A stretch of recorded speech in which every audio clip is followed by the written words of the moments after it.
আমার বাপ একটা, আমি এদের নীতিতে মন তৈরি করিনি, আমি নীতি তৈরি করেছি দাদা হুজুরের মতাদর্শে, আমি নীতি তৈরি করেছি বসিরহাট হুজুরের কিতাব পড়ে।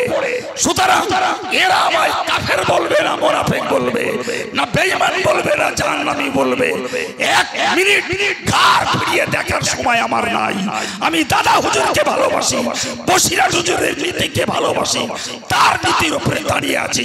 দুনিয়ার কোন নীতিকে আমি পরোয়া করি না। আমাকে সিলসিলায় ফুরফুরা শরীফ বিরোধী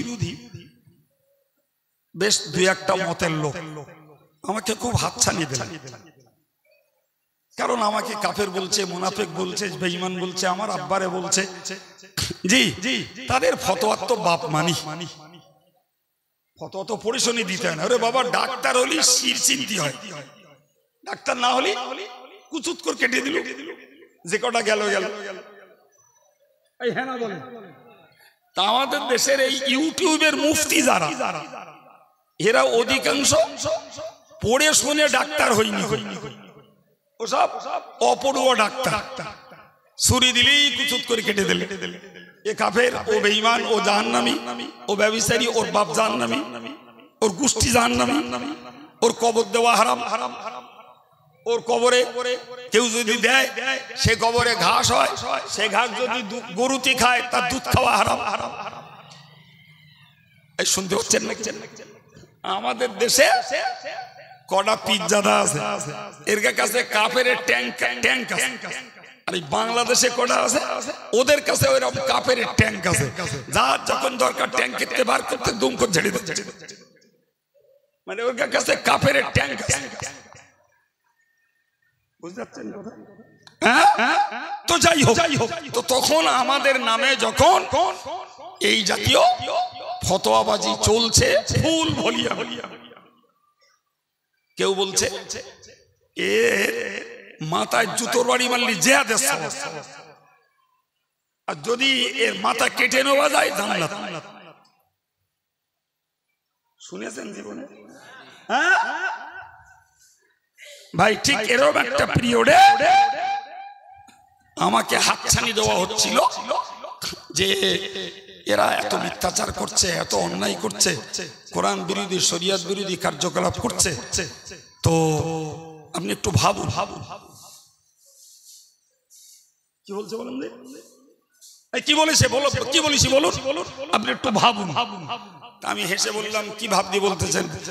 আমি এই দাদা হুজুরের মতাদর্শ, বসিরহাট হুজুরের কিতাব ছেড়ে দিয়ে আপনাদের দলে যাব? আল্লাহ পাকের নবী বললেন, আল্লাহর জন্য যারা ভালোবেসেছে, আল্লাহর জন্য যারা রাগ দ্বেষ করেছে, আল্লাহর জন্য যারা কাউকে কিছু দিয়েছে, আর আল্লাহর জন্য দেওয়া থওয়া বন্ধ করেছে, এই চার গুণ যার মধ্যে তৈরি হয়েছে, ওই লোকটাই হলো প্রকৃত ঈমানদার। ওই লোকটাই তার ঈমানটাকে পারফেক্ট করতে পেরেছে, ওই লোকটাই তার ঈমানটাকে পূর্ণ করতে পেরেছে। জোরে বলুন ভাই আমার।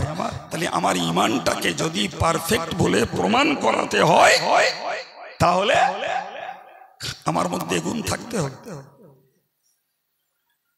আমার মধ্যে একটা লোককে ভালোবাসি, নামাজ পড়তো লোকটা, গরিব মানুষ, কিন্তু এখন দেখছি সে নামাজ পড়া বাদ দিয়েছে, আর ভালোবাসবো না। একটা লোককে ভালোবাসতাম, লোকটা দেখতাম হালাল পথে চলতো, তবুও গরিব বলে ওকে একটু সাহায্য করতাম। কিন্তু সেই লোকটা দেখছি এখন হারাম পথ ধরেছে। তো যখন হারাম পথ ধরে উন্নতি করতেই যাচ্ছে, আমি কেন সাহায্য করে আমি পাপ কিনতে যাচ্ছি? প্রিয় ভাই আমার, আমি কথা একটা জায়গায় দাঁড়িয়ে এই পর্যন্ত বলে এসেছি যে ঈমানদার মুসলমান নারী পুরুষ সকলের জীবনের জন্য এক নিষ্ঠ যেটি, সেটা হলো যে আমাকে আল্লাহকে রব বলার পরে ওর উপরে অটল অনড় হয়ে দাঁড়িয়ে থাকতে হবে। ওতে স্বার্থে ঘা লাগবে না, অর্থে ঘা লাগবে না, সম্মানে ঘা লাগবে না, কেউ আমার নিয়ে মিথ্যাচার করবে, অপপ্রচার করবে, আমি কোনোটাতেই টলে যাওয়ার লোক নই। টললে ইবলিস খুশি হবে আর আল্লাহ নারাজ হবে। ঠিক না বল ভাই? লম্বা করে বলার অবকাশ নেব না, তবে আপনাকে একটা কথা বলি ভাই, ছোট্ট করে বুঝুন। আমাদের কোন একজন পীরজাদার মিথ্যাচারিতায় আমাদেরকে বয়কট করা হলো। পরবর্তীকালে দেখলাম করেছিল একজন, কিন্তু ভিতরে ভিতরে তার সাপোর্টে আছে আরো কয়েকজন। বাইরে প্রকাশ করে না, কিন্তু ভিতর থেকে মদত জোগায়। যাই হোক, তো যে পিরিয়ডে আমরা বয়কট হলাম, তার শিরোনামে আমার আব্বা, পরে আমরা দুই ভাই, আরো জি জি জি। তো যাই হোক, তাদের যে বিচারে মনে হয়েছে করেছে। তা আপনাকে বলতে কি, আমাকে সিলসিলায় ফুরফুরা শরীফ বিরোধী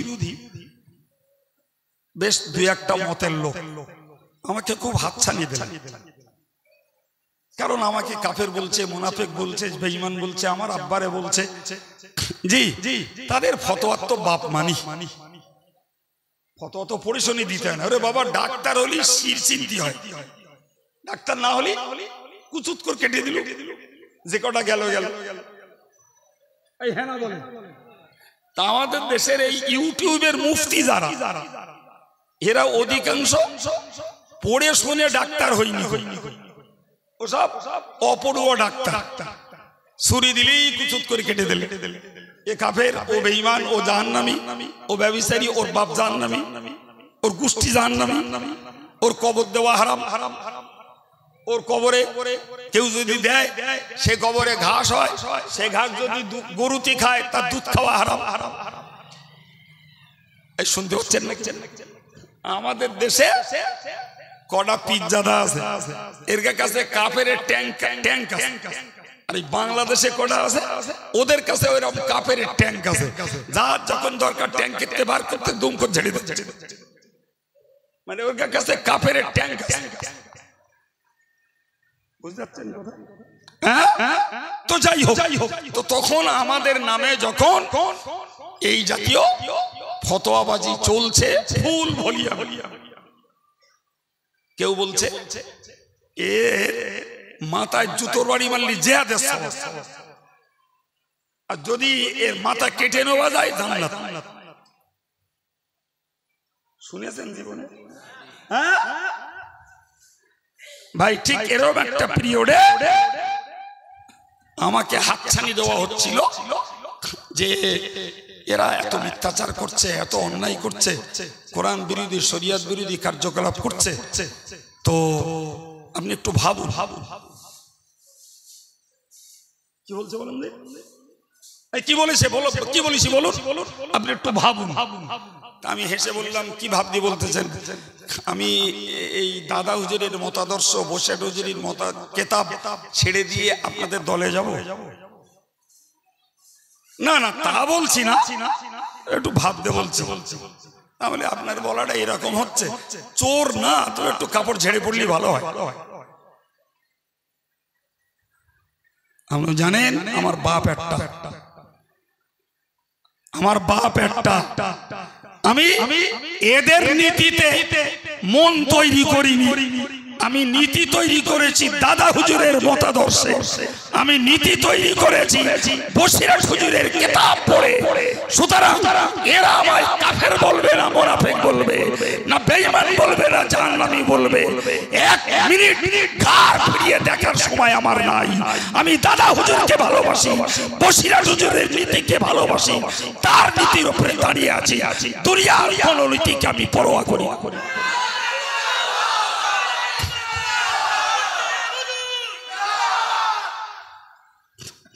তারা বুঝেছিল যে হয়তো পাহাড়ে ধাক্কা দিয়ে 1 ইঞ্চি সরানো যাবে, কিন্তু এ লোকের নীতিতে সরানো যাবে না। একাধিক ব্যক্তি, একজন না একাধিক ব্যক্তি।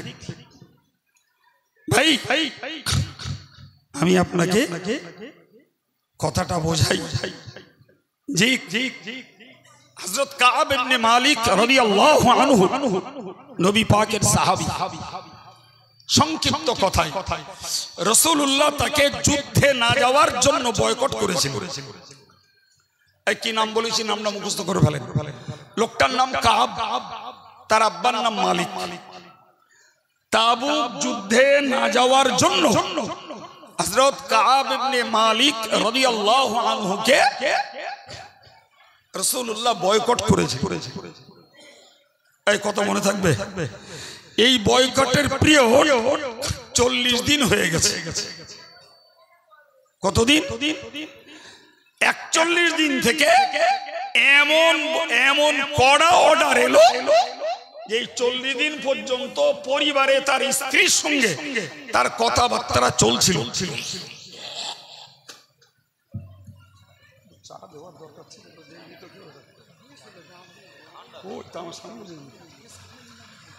তোমরা তো কি রেখেছো? যাই হোক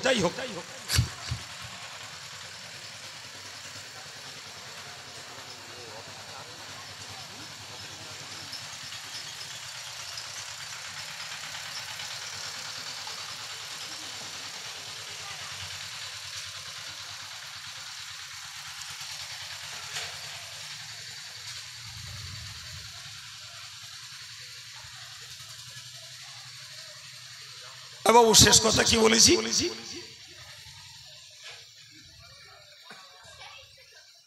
কড়া অর্ডার বয়কট করেছিল রাসূল। কাকে? কাব ইবনে মালিক। আমাদের দেশে মালিক আছে তো আরব্য প্রভা, ছেলের নাম বলে বাপের নাম বলা হয়। সোজা বাংলায় মালিকের বেটা কাবকে রাদিয়াল্লাহু আনহু, তিনি নবীর সাহাবী, তো তাকে বয়কট করেছেন। অপরাধ, যুদ্ধে যাই। যুদ্ধটা হলো তাবুক নামীয় জায়গার যুদ্ধ। এ কারণে আল্লাহর নির্দেশে নবী তাকে বয়কট করেছেন।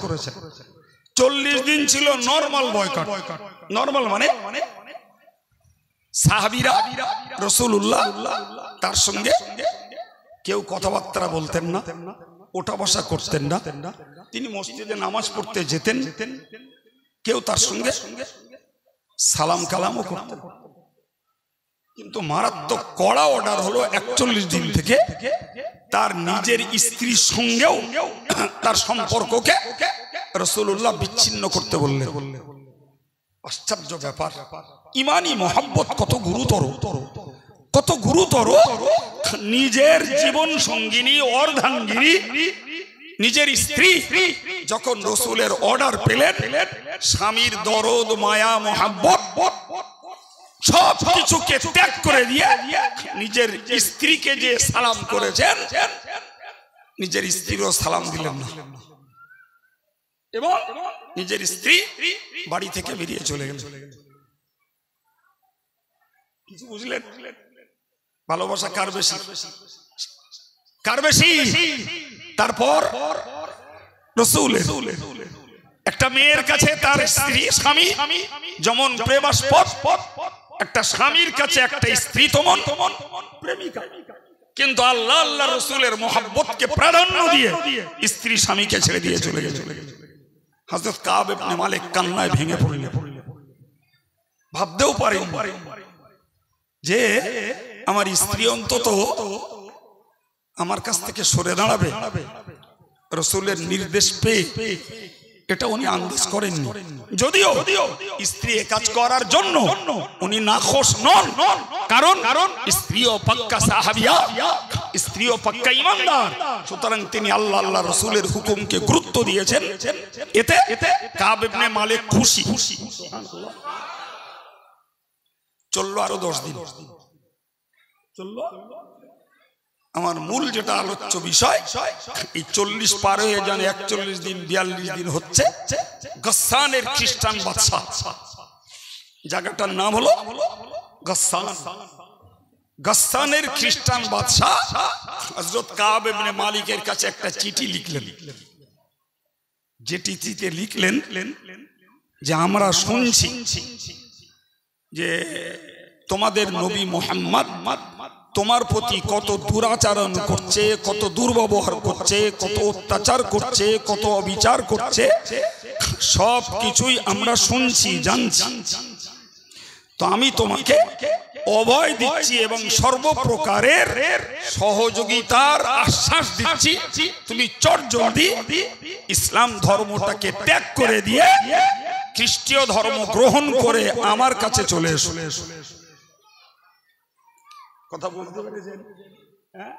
হযরত কাব ইবনে মালিক রাদিয়াল্লাহু আনহু চিঠিটাকে নিলেন, নিয়ে শুধু মুখে বললেন, এটি আমার জন্য আরেক পর্যায়ের পরীক্ষা। কত স্বচ্ছ মাথায় বুঝেছে, এক পরীক্ষা তো চলছে, আমি আল্লাহর পক্ষ থেকে বয়কট, রাসূলের পক্ষ থেকে বয়কট, তাম মুসলমানরা এমনকি আমার স্ত্রী পর্যন্ত আমাকে বয়কট করছে। এই চরমতম পরীক্ষায় আমি পড়েছি। ফের গাসসানের খ্রিস্টান বাদশার পক্ষ থেকে আমাকে এই আহ্বান করা, এটি আর একটা পরীক্ষা বলে চিঠিটাকে ছিঁড়ে টুকরো টুকরো করে ফেলে দিল। একটু চিল্লে বলো। এর নাম ইমানদারের একনিষ্ঠ নীতি। বিরিয়ানি খাট দিলেই দৌড়বো, খাওয়া হয় না জীবনে। কিতনা লোক আছে বিরিয়ানি খাট দিলেই দৌড়োয়, কোথায় যায় সেটা আর বলবো না। খাট দিলেই দৌড়োয়, এক কাপ চা দিলেই দৌড়োয়, জি পকেটে 10 টাকা পুঁজে দিলেই দৌড়োয়। এবারে ফ্রিজের চা কোথা তেলেছি,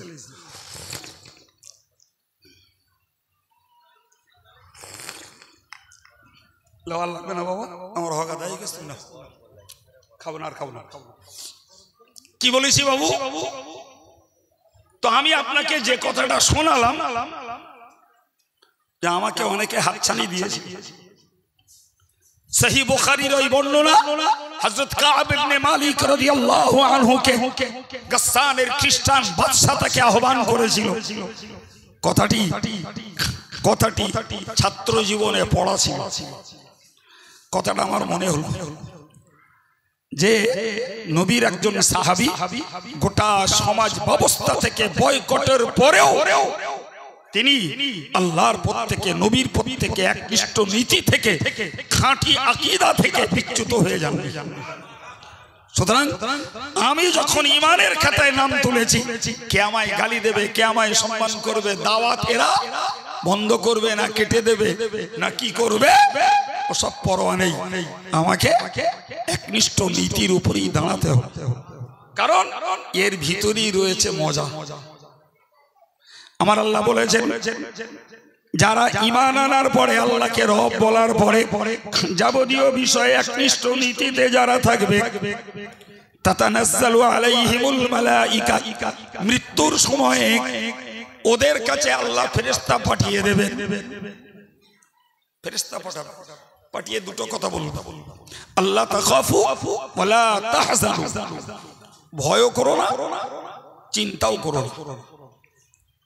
ভয় করো না, চিন্তাও করো। সুবহানাল্লাহ বলেন, একটু মহব্বত করে বলেন। আল্লাহ ওই নির্ভীক এবং নিশ্চিন্ত মানুষদের দলভুক্ত আমাদের করেন, বলুন আমিন। আর একটু জোরে বলেন আমিন। আমরা যে উজুর শেষে দোয়া পড়তে হয়, উজুর শেষে ওলামারা বলেছেন এই দোয়া যারা নিত্য আমল করে, আশা করা যায় আল্লাহ তাদের ঈমান নিয়ে মরতে দেবেন। দোয়ায় কি আছে? প্রথম আছে দ্বিতীয় কালেমা, আশহাদু আল্লা ইলাহা ইল্লাল্লাহ ওয়াহদাহু লা শারীকা লাহ ওয়া আশহাদু আন্না মুহাম্মাদান আবদুহু ওয়া রাসূলুহু। এর পরের অংশ, আল্লাহুম্মা জাআলনি মিনাত তাওয়াবিন ওয়াজআলনি মিনাল মুতাতাহহিরিন ওয়াজআলনি মিন ইবাদিকাস সালিহিন ওয়াজআলনি মিনাল্লাযীনা লা খাউফুন আলাইহিম ওয়া লা হুম ইয়াহজানুন। সুবহানাল্লাহ। ওই বসে যদি নামাজ শিক্ষায় লেখা আছে, যাদের মুখস্থ না একটু পড়ে মুখস্থ করে নেবেন, সারা জীবন আমল করতে পারবেন। ওলামারা বলেছেন যারা এই দোয়া পড়বে তাদের আল্লাহ তাদেরকে ঈমান নিয়ে মরতে দেবেন। কি আছে দোয়াটা? আল্লাহুম্মা জাআলনি মিনাত তাওয়াবিন, ও আল্লাহ তুমি আমাকে তওবাকারীদের অন্তর্ভুক্ত বানিয়ে দাও। ওয়া জাআলনি মিনাল মুতাতাহহিরিন, আল্লাহ তুমি আমাকে পবিত্র মানুষদের দলভুক্ত করে দাও। ওয়া জাআলনি মিন ইবাদিকাস সালিহিন, আল্লাহ তুমি আমার নেককার মানুষদের অন্তর্ভুক্ত করে দাও। ওয়া জাআলনি মিনাল্লাযীনা লা খাউফুন আলাইহিম ওয়া লা হুম ইয়াহজানুন, আল্লাহ কিয়ামতের দিনে যাদের ভয় নেই, যাদের চিন্তা নেই, আল্লাহ তুমি আমাকে সেই মানুষদের দলভুক্ত করে দাও। তাহলে এই দোয়া খুদ রাসূল আমাদেরকে শিখিয়েছেন, করার দরকার আছে না নাই? কি গো বাবা, দরকার আছে? একটু কষ্ট করে হুজুরের নামাজ শিক্ষাটা পড়ে মুখস্থ করে নিলেই চলবে। আমি কি বলতেছিলাম, যে যারা একনিষ্ঠ নীতির উপরে দাঁড়িয়ে জীবন কাটিয়েছে, এর মরণ দুয়ারে ফেরেশতা আসবে। মরণ দুয়ারে ফেরেশতা, ফেরেশতা এসে বলবে তোমার ভয়ও নাই, চিন্তাও নাই। এই যে কথাটা ফেরেশতারা বলবে, ভাই ওই কথাটা ওই মুমূর্ষু ব্যক্তিটার, তার পরিবারের, তার পাশের, তার পার্শ্বস্থ লোকেদেরকে বলে যাওয়ার সুযোগ আল্লাহ দেবেন না। বর্ণনায় এসেছে একজন জাহান্নামী মানুষকে, একজন জাহান্নামী মানুষকে জান্নাতের প্রতিচ্ছবি দেখানো হবে। দেখিয়ে বলা হবে যে তোমার জন্য আল্লাহ পাক এই জান্নাত বরাদ্দ করেছিলেন, কিন্তু তুমি ঈমানের উপরে ঠিক থাকতে পারোনি, তাই আল্লাহ পরিবর্তন করে তোমাকে এই জাহান্নাম দিচ্ছেন। কথা বুঝতে পেরেছেন কি? তাহলে একটা মানুষ মৃত্যুর পূর্বে, আফটার ডেথ, তার অ্যাড্রেস, তার ঠিকানা জান্নাত হবে না জাহান্নাম হবে, সে বলো দেখে শুনে তাই মরবে। কথা বুঝতে পারছেন? দেখে শুনে মরবে। ঠিক তদ্রূপ যে লোকটা আল্লাহ শুকর ঈমানের উপরে ঠিক থেকে মরণ দুয়ারে পৌঁছেছে, ফেরেশতা তাকে বলবে দেখো তোমার জন্য এই জাহান্নাম বরাদ্দ ছিল, তুমি ঈমানের উপরে ইস্তেকামাত থাকতে পেরেছো, এর জন্য আল্লাহ পাক তোমাকে জাহান্নামের পরিবর্তে এই জান্নাত তোমাকে বরাদ্দ করে দিলেন। আল্লাহু আকবার। তো যার জান্নাত বরাদ্দ হয়ে গেছে বাবা, তার আর ভয় আর চিন্তা আছে কি? কিন্তু যে জান্নাতি তাকেও আল্লাহ বলে যাওয়ার সুযোগ দিবেন না, আর যে জাহান্নামী তাকেও আল্লাহ বলে যাওয়ার, কেননা দুটোই বিপজ্জনক। দুটোই কাদের জন্য? এই জ্যান্ত লোকেদের জন্য, পরিবারের লোকেদের জন্য দুটোই বিপজ্জনক। যদি কেউ জাহান্নামী হয় আর ও লোকটা যদি বলে দেয় যে আমার কিচ্ছু করার নেই, আমি জাহান্নামী হয়ে গেছি বলে ফেরেশতারা আমার জানিয়ে দিয়েছে, ওর বাড়ির লোকের কান্না বন্ধ হবে? হ্যাঁ না বলে? ওর জানাজা পড়তে আর ওর নামে দোয়া করতে আর সবরেশানি করতে আর কারোর মন যাবে? বাবা, ও যখন জাহান্নামে গিয়ে পড়েছে তোর জন্য বেকার আর খেটে লাভ নেই। হ্যাঁ না বলেন? আর যদি কেউ জান্নাতি হয়, ও যদি বলে যায়, তো ও ছেলে পেলে গুলোর পার একটাও মারতে থাকবে না, সব উড়বে তারা। এই হ্যাঁ না বলেন? আর দু হাত দিয়ে বগল বাজাবে না, হাত তিনটে থাকলে তাই দিয়ে বগল বাজাবে। মরা লোকের কিচ্ছু হবে না, জ্যান্ত গুলোর ক্ষতি হবে। এই জন্য আল্লাহ জানিয়ে দেয়, কিন্তু বলে যেতে দেয় না। তার আগেই আল্লাহ বাক শক্তি রুদ্ধ করে দিয়েছে, দুদিন কথা নিয়ে পড়ে রয়েছে। প্রিয় ভাই আমার, আমি আপনাকে বোঝাতে চাইছি, ঈমানের উপরে, একনিষ্ঠ নীতির উপরে আল্লাহকে রব বলে তার রুবুবিয়্যাত, তার প্রতিপালকত্বের উপরে স্থির থাকার পুরস্কার হলো মরণ দুয়ারে পৌঁছে জান্নাতের সুসংবাদ নিয়েই মরা। কথা ক্লিয়ার?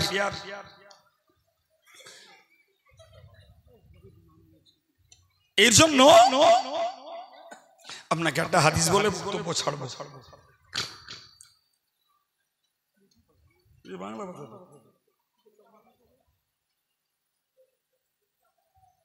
খাস না শুনিয়েছিস?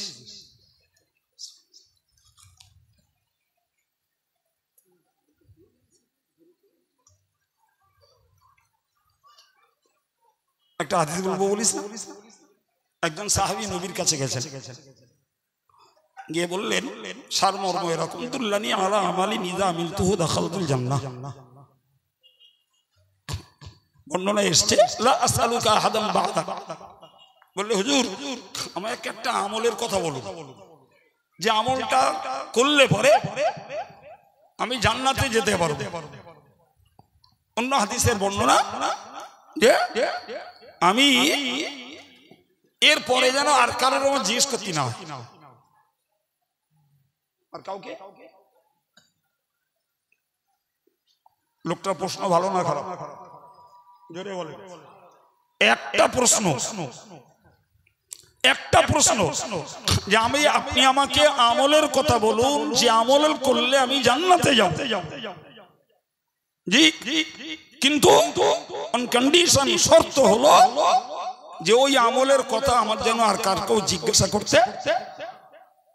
রাসূল এইটুকানি জবাব দিলেন, একদম এতটুকু বললেন কুল আমানতু বিল্লাহ সুম্মা ইসতাকিম।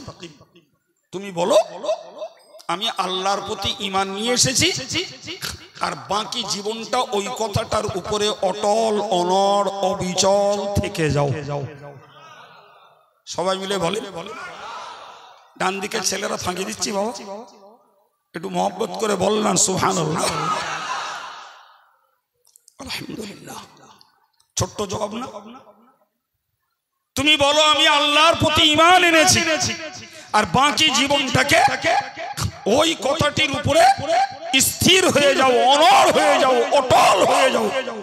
এই অটলতা, এই স্থিরতা তোমাকে জান্নাতে নিয়ে যাবে।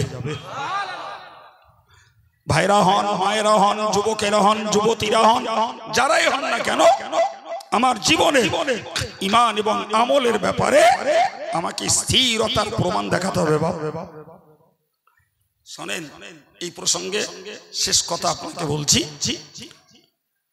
বুঝুন। এই শামায়েল একটা হাদিসের কিতাবের পাঠ, শামায়েলে তিরমিজি। জি, তো তার একটা উর্দু ব্যাখ্যা আছে, শারহে শামায়েল বলে। তাতে একটা কথা লেখা আছে, কথাটি হলো আল ইস্তিকামাতু খায়রুম মিন আলফি কারামাত। কি বলেছি? আল ইস্তিকামাতু খায়রুম মিন আলফি কারামাত। আরবি আপনার মনে না থাকার কথা, যেহেতু একবার দুবার শুনলেও আমারও মন থাকে না। শুধু আপনার থাকে না তা না, আমারও মন থাকে না। কথাটা বাংলাটা শুনুন, যে কারুর দ্বারাই যদি 1000 অলৌকিকত্ব, আশ্চর্য আশ্চর্য ঘটনা প্রকাশ পায়, কটা বাবা? 1000। মনে করুন লোকটা হাওয়া দিয়ে উড়ে যাচ্ছে, পানির উপর দিয়ে হেঁটে যাচ্ছে, লোকটা সবার সামনে থেকে উদাও হয়ে যাচ্ছে, আবার আচমকা সবার সামনে আসতেছে।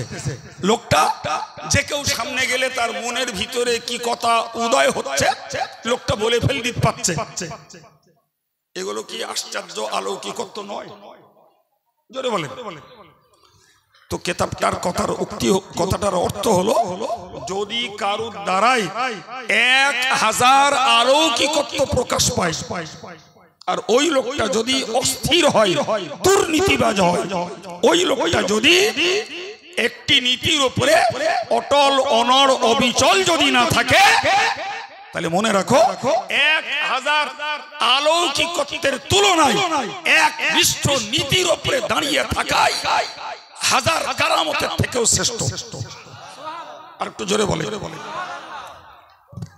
সুতরাং কেউ 10টা না 5টা না, শত শত কাজ করুক, কিন্তু লোক যদি হয় দুর্নীতিবাজ, লোক যদি হয় মিথ্যাবাদী, লোক যদি হয় দুর্নীতিচার, নিশ্চিত মনে রাখা দরকার তার হাজারো কারামত আর হাজারো কাজের তুলনায় তার একনিষ্ঠতাই আল্লাহর কাছে দাম বেশি।